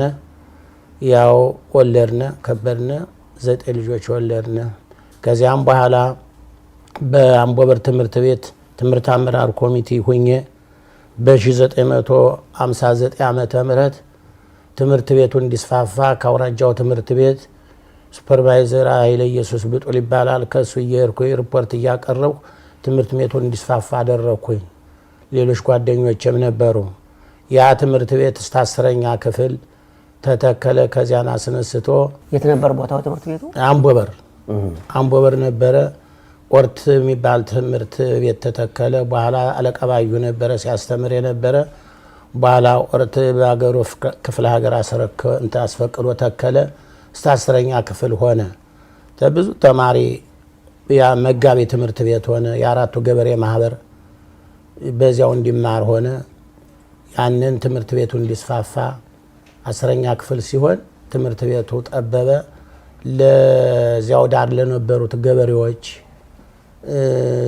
ለገበሬ ማህበርኛ ሪፖርት ጽፈን ትምህርት አመራር ኮሚቴ 7 ነበርነ። ናቶ መኳንንት እነባሻቻሌ እነሱንን ጽፈን ትክ መሬት አቶ አባይ ነበረ ሊቀመንበር የዛን ጊዜ ትክ መሬት እንዲሰጣቸው አስፈቀድነ። ትክ ማለት ምንድን ነው? ትምህርት ቤቱ ያን ትምህርት ቤት የነሱ መሬት ትምህርት ቤቱ አቅፎት ወደዚህ ስለጠበበ ይሄን የምታረጉ እናንተ እሱም አብረው አባባል እንደ ኮሚቴ ያቋቋማቸው ነው? አዎ ትምህርት አመራር ኮሚቴ ነው። የትምህርት አመራር ኮሚቴ ይህንን ሊያደራጅ ይችላል። ለገበሬ ማህበር ሪፖርት ጽፎን ትምህርት ቤቱ ጠበበን ልጆቻችን የሚማሩበት ሲባል ትክ መሬትን ይሰጣለው የነሱን መሬት ወደዚህ ይታቀፍ ተባለ። ታጠረ፣ ተከለለ። እናንተ ማን መርጧችሁ ነው? ተመርጣችሁ ነው? እዚያው በህዝቡ መርጦነ አራቱ ገበሬ ማህበር መርጦነ ነው። የረሶ ቤተሰቦች ስንት ናችሁ? እህት ወንድሞቹ? እህት ወንድሞቼ ብዙ ነበርነ። ብዙ ሞተው ቀርተዋል። መክሩ ባሻለሜነ፣ ቀላይ ሰንደቄ፣ አዳመቀ ሰንደቄ፣ ስባት ሰንደቄ፣ ተሰማ ሰንደቄ፣ እኔ ራሴ ላየው ሰንደቄ፣ ብርጭቆ ሰንደቄ፣ ዘውዲቱ ሰንደቄ፣ አስናቀው ሰንደቄ ነን። እነዚህ ናቸው አይደል? አዎ እነዚህ ናቸው። እነዚህ የረሶ ቤተሰቦች ናቸው? አዎ ናቸው። እነዚህ የኛ ቤተሰቦች ናቸው። የት ነው? ኢትዮጵያ እዚያ ሳሉ ነው የተነሱት? አዎ ኢትዮጵያ ሳሉ ነው። ኢትዮጵያ ሳለን ነው የተነሳ ነው። እሺ እንግዲህ ይህን ትምህርት ቤቱን ባስመለከተ ይህን የመሰለ ብዙ እንቅስቃሴ ያደረጉ፣ ከዚያስ ምንድን ነው ለህብረተሰቡ ያደረጉት አስተዋጽኦ? ለህብረተሰቡ ከዚያ ደግሞ እንደገና ያው 15 ዓመት ነው የሰራው። ከዚያ አለቀይ ብለው ከዚያ በኋላ እንደገና በህዝብ ቆጠራ ኦርት ሳለ የዛን ጊዜ በ68 ዓመተ ምህረት ህዝብ ቆጠራ አንድ ጓደኛ ነበረኝ፣ ነብሱን ይማረው፣ ዮናስ መስፍን ይባላል፣ ተፈራ መንግስቴ ይባል ነበር። 3 ሁነን ብዙውን ሀገር ነው ለኛ የተሰጠን። ህዝብ ቆጠራ ሲባል የኢትዮጵያ ወዲዎች ቁጥር ስንት ነው? አዎ የዛን ጊዜ ሚስተር ገርሾሌቢ ባለ ጊዜ በምስጢራዊ አቆጣጠር ከዚያ ቆጥረን ያው አንደኛ ውዛባ፣ አምቦበር፣ ሰራምሌ፣ ወግሎ፣ ወይንዬ፣ ወሰንጌ፣ ዝግራ ወንዝ፣ ጠዳ፣ ፈንጠር፣ ወግሎን አድርገን መዘገብነ። በደርግ ጊዜ ነው? በደርግ ጊዜ ነው። አልፈራችሁም? እየፈራን እየተንቀጠቀጥነ በሆነ ዘዴ ትልቅ መዝገብ ነበር የተቀበልነ። ያንን መዝገብ ከሆነ ቦታ በምስጢር ደብቀን በክርታስ ወረቀት እያደረግነ በዚህ በኪሳችን እያራባነ በች እያረግነ አላዚያ መቅዳት። የት ነው የምትደብቁት? ሆነ ዘመድ ከማይጠራጠር ዘመድ። አዎ ትልቁ መዝገብ ይዘን ስለድማ ይለቃብናል። ሲከታተሉን ነበር ደግሞ የዛን ጊዜ ሲከታተሉን ነበረ። ኋላ እንደ አድርገን ያን አስረከብነ። እንደገና በውዛባ ገበሬ ማህበር በ77 ዓመተ ምህረት የፍርድ ሸንጎ ሰብሳቢ ዳኛ ሆኜ ለህብረተሰቡ አገልግያለሁ። በኋላም ደግሞ እንደገና በ80 ዓመተ ምህረት ወደ ገበሬ ማህበር ጸሐፊነት ተዛወሬ ለህብረተሰቡ ወደዚህ ሀገር ሲመጣ ሰው ይለፍ እየጻፍኩኝ እርዳታ ብዙ ረድቻለሁ። የሸንጎ ላይ እስቲ ጠቁሙ። ሸንጎ ሲባል ፍርድ ነው አይደል? ፍርድ ነው። ከሳሽ ተከሳሽ ይመጣል። እንግዲህ ስራ አመራር ኮሚቴ ከሶ እንትን ይላል ወደኛ ይመራው ነበረ። በኋላ ግን ባላንጋራና ባራንጋራው ተካሶ ለፍርድ ሸንጎ ያቀርባል። ለስራ አመራር ኮሚቴ ለሊቀመንበሩ ያቀርባል። ስራ አመራር ኮሚቴ ተከሳሽ ገሌ፣ ሁለተኛ ከሳሽ ገሌ፣ ተከሳሽ ገሌ የነሱን ውጤት ወስናችሁን እንድታስረክቡና ይላል። የዛን ጊዜ አመተን ምስክር ከሳሽ ምስክር ይጠራል፣ ተከሳሽ አከላካይ ምስክር ይጠራል። አይተን አመዛዝነን ውሳኔ እንሰጣለን። እሱ እንግዲህ ዳኛ ነበሩ ማለት ነው? አዎ የፍርድ ሸንጎ ሰብሳቢ ዳኛ ነበሩ። ከዚያ ደግሞ ወደ ሱዳን ለሚሄዱት የይለፍ ወረቀት ሰጥ ነበር አሉ።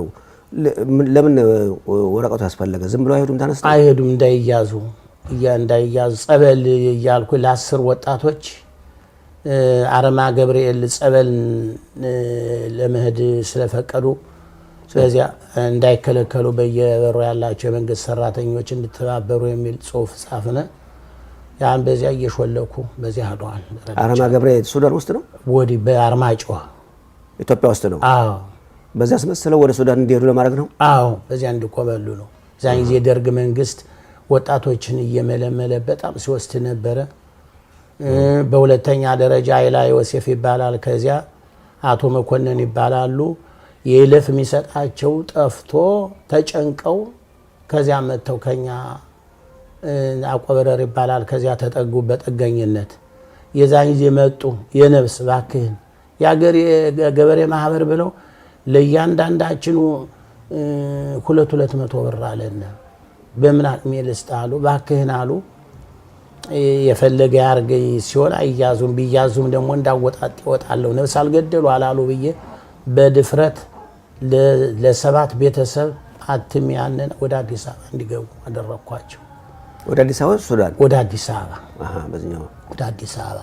ኋላ እዚህ እኮ ዛሬ ያገኙ ይሁላ የነብስ አባታችን እያሉ በጥሩ እንትን ይላሉ። ኢና አድርገን አገልግያለሁ ለህብረተሰቡ። ሌላስ የቀበሌ ማህበር መሬት እንደዚህ ብለውኛል መከፋፈል በዛው ነበራችሁ? እኔ ስራ አመራር ኮሚቴ ነው እንጂ እኔ የፍርድ ሸንጎ ነኝ። ሲያጠፋ ሲል ወሳኝ ክፍል ነኝ። ተካሶ በመሬቱን የተመራውን ገፍቶ ሲያርስ ያን ይከሳል ገበሬው። ያንን አጣርቼ እስከ 3 ወር ድረስ ለባታ ውሳኔ እንሰጥ ነበርና እስር ቤት ማለት ነው? አዎ እስር ቤት። አዎ ገንዘቡን መቀጫውን አልከፍል ካለ እስከ 3 ወር ባታ ታላቅ ወህኒ ቤት ታስሮ እንዲወጣ ብለን ወስነን 3 ነን ወስነን። ይሄ ሹመት በመንግስት ነው? በመንግስት የታወቀ ነው። ቤተ እስራኤል መሆኑ ይታወቃል? አዎ እንዳውም ጭቁን የኛው ቤተ ዛን ጊዜ በደርግ በመንግስቱ ኃይለ ማርያም ጊዜ ጭቁን የኛው ነው የተመረጠ። የኛው ብሔረሰብ ነው የተመረጠ። ከዚያ በኋላ እንግዲህ እስራኤል ሀገር ለመምጣት እንዴት ነው መቼ ነው የወሰኑት መሄድ አለብን ብለው? ብዙ ጊዜ ነው የኔ አወጣጥ ታሪክ ነው። ላዲና የምትባል አሜሪካዊ ፈረንጅ ነበረች። ደብዳቤ ስትጽፍልኝ ነበረች እና ወደዚህ አዲስ አበባ መጥተህ ቤት ተከራይተህ ስልክ ደውልልኝ። የዛን ጊዜ እኔ ደግሞ በምስጢር ቦታ ነበር መሰራ የነበርኩኝ። ደግሞ በፓርቲ ውስጥ ተዋቅሬያለሁ። በፓርቲ ውስጥ ተዋቅሬ ምስጢር ቦታ አሰራ ነበር። በደርጉ ማለት ነው? በደርጉ። ምንድነው ምስጢር ማለት? ምን ምስጢር? መቼም እንግዲህ ከዚያው እንግዲህ ሪፖርት ምናምን አለ አይደለም። አንዳንድ ሪፖርቶች የሚሄዱ ወደሱ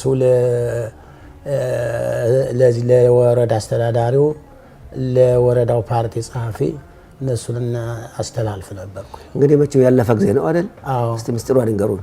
አይ ምስጢሩ መቼም መቼም ያው እነዚያ እንትኖች ሲመጡ በዚህ ደርሰዋል፣ ከዚህ ደርሰዋል፣ ከዚህ ደርሰዋል። ያው መረጃ ክፍል ማለት ነው። እንደ መረጃ ነው። ምስጢራዊ ቦታው እንሰራ ነበር ነው። ከዚያ እንግዲህ እንዳሉት በሰረጉ ቆይተው ለመምጣት በቃኝ እንግዲህ እና ወደ እስራኤል አለቀኝ ብለው በዚያማ ደብዳቤ ለፓርቲው ጽህፈት ቤት ለወረዳው ጽፌ ባቀርብ እንዴ ከኛ ጋር ተዋቅረህ አንተማ እንዴት ብለህ ትሄዳለህ? አትሄድም ብለው በዚያ አገዱኝ። እንዲያውም 2 ጊዜ ማስጠንቀቂያ ወረቀት ተቀበልኩኝ። ልጄ ዛሃባ ከዚህ መጀመሪያ መጥታ እንትን ስልክ ቁጥር ይዛዳ ነበረች። በዚያ እንዲት ጓደኛ ወዳጅ ነበረ ሱቅ ምንም እንገዛባቴ በሷ ስታስጠራይ ስነጋገር አንድ የሆነ ሰው ሲከታተለኝ ነበረ። የዛን ጊዜ ዘውዱ የሆነ ያስጠራኛል። በዚያ ስልክ ቁጥር ያስጠራኝና አንድ የሆነ ነገር ብትረዳን ይለኛል። ምንድነው ስልማ አይ ፈንታውን ብሩንና አስቻለ ዝራ የሚባሉትን ብታቀርብልኝ ይለኛል። የዛን ጊዜ እኔ ፈንታውን ብሩን አውቀዋለሁ፣ አስቻለ ዝራን ግን አላውቀውም ስል በልፈንታውንን ለዛሬ ሳምንት ሰኞ ይዘውናል። ይዤው ቀረብኩኝ። ተነጋገረ። የዛን ጊዜ በዚያ በሞጊያል በዚያ በዚህ በእንትን በደሴ ያው በጅቡቲ በዚያ እንትን ሲል ያው አገናኟቸዋለሁ። ኋላ በሁለተኛው ደወለልኝ። አይ ዘውዱ እንዳትደውልብኝ እኔ ራሴ መንግስት ሰራተኛ ስለሆንኩኝ ወንድሞቼው በሙሉ ሄደዋል። ያነስንቅ እንኳን የሚያቀብለኝ የለም ብታሰር ብል እንዳትደውልብኝ አልኩት። እድሜ ይስጠው እሱም ትእዛዙን አክብሮ አልደወለብኝም። በኋላ መውጫ ጠፋ። ሀብቴን እንዴት አድርጌ ልሽጥ? ከብቶችን እንዴት አድርጌ ልሽጥ? የመንግስት ትጥቅ ደግሞ ታጥቄ ነበርኩኝ። ደግሞ ያን እንዴት አድርጌ ላስረክብ? ማህተሙን ለማን ላስረክብ? በኋላ ሊቀመንበሩን የኔ በላይ ወጨፎ ሳይን እሱንን እባክህ አዲስ አበባ ደርሼ ልመጣ ለ15 ቀን ፍቀድልኝ ብዬ ብሎ ኧረ ለጓድ እንትና ሄደህ ተናገር፣ ከዚያ ለጓድ ባይለየ ሄደህ ተናገር እንጂ እኔ አልፈቅድልህም